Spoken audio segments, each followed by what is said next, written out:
सी circle chapter. Circle क्या है? Collection of points. Circle basically क्या है? Collection of points which are equidistance from a fixed point. ये मान लीजिए पॉइंट है, इन पॉइंट का कलेक्शन है, ठीक है।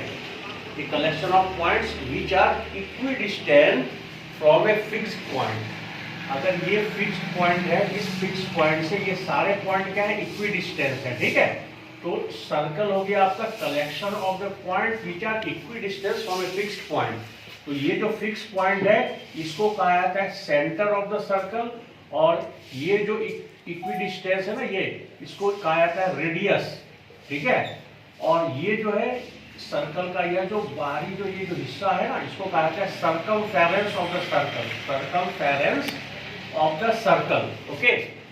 अब देखो सर्कल में ये मान लीजिए सर्कल का ये सर्कल है, इस सर्कल का ये सर्कमफेरेंस है, ठीक है।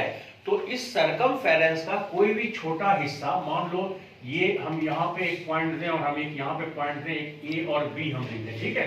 तो यह जो पार्ट होता है ना सर्कमफेरेंस का कोई भी पार्ट, इसको जो है तो आर्क कहा जाता है, इसको कहा जाता है आर्क। अब देखो ये आर्क, ये जो ए बी हम पॉइंट आउट किए हैं, ये छोटा पार्ट नीचे ये भी आर्क है, और यह जो बड़ा है ऊपर ये भी आर्क है। तो इसको जो है सो माइनर आर्क, इसको मेजर आर्क कहते हैं, ठीक है। अब मान लो कि सर्कमफेरेंस में किसी भी दो पॉइंट को एक लाइन सेगमेंट जो है ना मिलता है, एक लाइन सेगमेंट है। तो यह लाइन सेगमेंट जो सर्कमफेरेंस के दो पॉइंट को टच करता है, इस लाइन सेगमेंट को जो है कॉर्ड कहा जाता है, कॉर्ड ऑफ द सर्कल। समझ में आया? अब देखो ये कॉर्ड हो गया, अब और ये आर्क हो गया, ये कॉर्ड ये आर्क हो गया। कॉर्ड और आर्क से जो एरिया जो घिरा हुआ होता है ना, इसको जो है सो सेगमेंट कहा जाता है, ठीक है। इसको सेगमेंट कहा जाता है। अब देखो इस एक कॉर्ड के ऊपर भी जो है सो सर्कमफेरेंस ये आर्क है, तो ये जो एरिया है इसको कहते हैं हम लोग मेजर सेगमेंट, ठीक है। ये हो गया आपका मेजर सेगमेंट और ये हो गया आपका माइनर सेगमेंट। आई बात समझ में? तो माइनर सेगमेंट और मेजर सेगमेंट। अब मान लीजिए कि सर्कल है, ये सर्कल है, ठीक है। अब इस सर्कल के दो रेडियस, या दो रेडियस है, दो रेडियस और ये आर्क, इस आर्क से घिरा हुआ जो क्षेत्र होता है ना, इसको सेक्टर कहा जाता है, इसको कहा जाता है सेक्टर।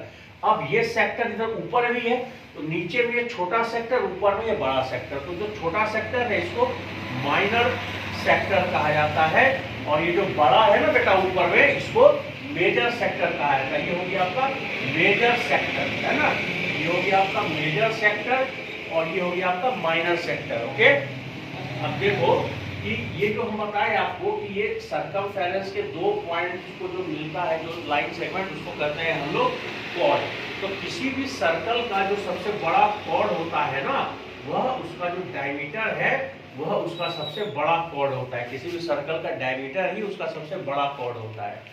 अब देखो अगर एक सर्कल है, ये सर्कल है, इस सर्कल के किसी एक पॉइंट को टच करते हुए अगर कोई लाइन सेगमेंट क्रॉस करता है, तो इस एक पॉइंट को टच करके क्रॉस करने वाले लाइन सेगमेंट को हम लोग कहते हैं टेंजेंट, है ना, इसको कहते हैं हम लोग टेंजेंट। अब मान लीजिए ये सर्कल है और इस सर्कल को कोई लाइन सेगमेंट इंटरसेक्ट करके निकलता है, ऐसा इंटरसेक्ट करके निकलता है, तो इस लाइन सेगमेंट को हम लोग कहते हैं सेकेंड।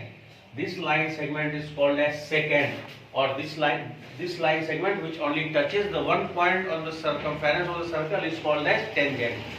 अब मान लीजिए कि ये सर्कल का सेंटर है और ये सर्कल का रेडियस है, ठीक है।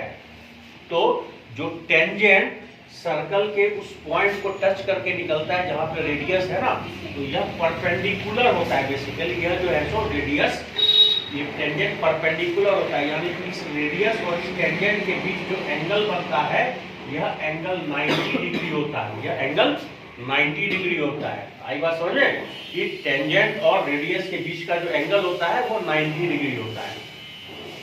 अब देखो, अब आप एक इंपॉर्टेंट जो चीज है उसको देखिए, आप लोगों को एक इंपॉर्टेंट सर्कल का एक थ्योरम बताते हैं। मान लीजिए ये सर्कल है, ये सर्कल एक सर्कल है, इस सर्कल पे आउटसाइड द पॉइंट, ये आउटसाइड द पॉइंट मान लीजिए यह पॉइंट है, इस पॉइंट से एक टेंजेंट ये गया और एक टेंजेंट ये मान लीजिए ये गया, ठीक है।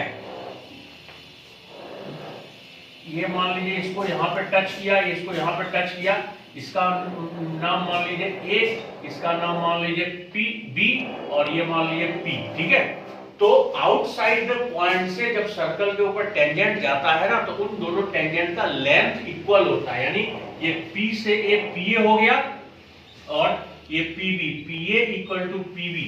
आई बात समझ में कि टेंजेंट का लेंथ जो है सो इक्वल होता है outside the point of the circle. If the two tangent are drawn then the length of the two tangent will be equal. इसको आप प्रूफ कर सकते हो, कैसे प्रूफ कर सकते हो, ये देखिए, ये सर्कल का सेंटर हो गया, इस सर्कल के सेंटर से यहाँ पे यह रेडियस हो गया, यह भी जो है सो रेडियस हो गया, ये मान लीजिए ओ है। आप क्या कीजिए, P पॉइंट से O पॉइंट को जो है ना आप मिला दीजिए, इसको जो है सो आप मिला दीजिए। अब देखिए आपको दो ट्राइंगल मिला, एक ट्राइंगल मिला PAO और दूसरा ट्राइंगल मिला PBO।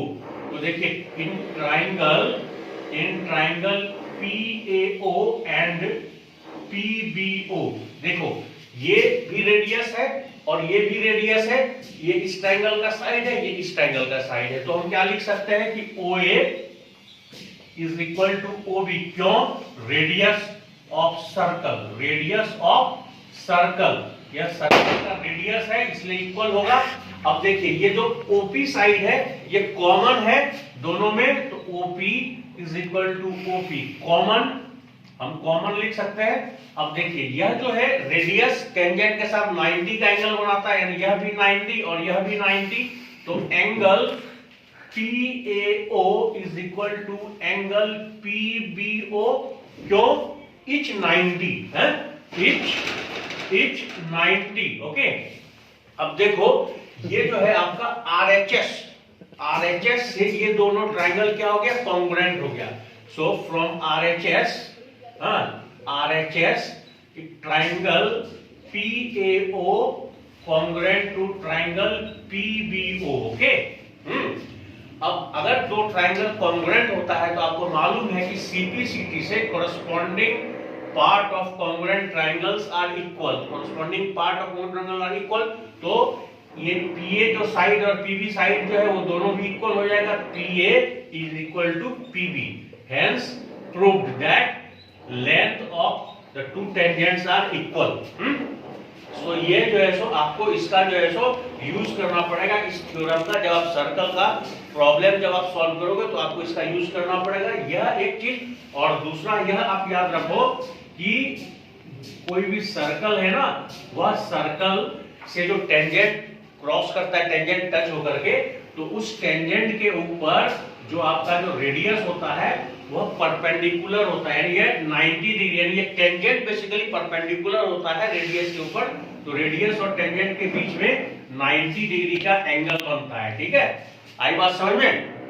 और दूसरी बात आप एक और याद रखो कि देखिए कि ये अगर सर्कल है, ये सर्कल है और इस सर्कल का एक जो है ना, यह AB एक कॉर्ड है, ठीक है, AB एक कॉर्ड है। तो सेंटर से इस कॉर्ड के ऊपर जो रेडियस आता है ना, वह रेडियस इस कॉर्ड को बाइसेक्ट करता है। अगर यह सेंटर O है, हम यहाँ पे जो है सो P नाम लिख दें, तो ये AP जो होगा ना, AP is equal to PB। क्यों? क्योंकि जो है सो यह रेडियस कॉर्ड को बाइसेक्ट करता है। यह एक इंपॉर्टेंट जो है सो चीज है जो आपको मालूम रखना होगा कि सेंटर से कॉर्ड के ऊपर जो रेडियस रहता है वह रेडियस उस कॉर्ड को जो है सो बाइसेक्ट करता है, और यहाँ पे भी ये जो है सो 90 डिग्री का एंगल होता है। तो ये सारे जो चीजें हैं ये सर्कल चैप्टर के जो है सो बेसिक जो है सो चीजें, बेसिक कंसेप्ट है। ये बेसिक कंसेप्ट अगर आपके ध्यान में रहेगा तो सर्कल के सारे प्रॉब्लम आप सॉल्व कर सकते हो। वो सर्कल का प्रॉब्लम क्लास 9 का हो या क्लास 10th का हो, you can solve each and every problem related to circle. So ये सारे कंसेप्ट आप पढ़िए, प्रॉब्लम सॉल्व कीजिए। आपको अगर कुछ प्रॉब्लम होता है आप हमको कमेंट कीजिए, आप हमको जो है सो भेजिए क्वेश्चन, हम जो है सो आपके प्रॉब्लम को सॉल्व करके देंगे। आप लोग सभी को ही जो है सो सब्सक्राइब कीजिए, लाइक कीजिए। So good day.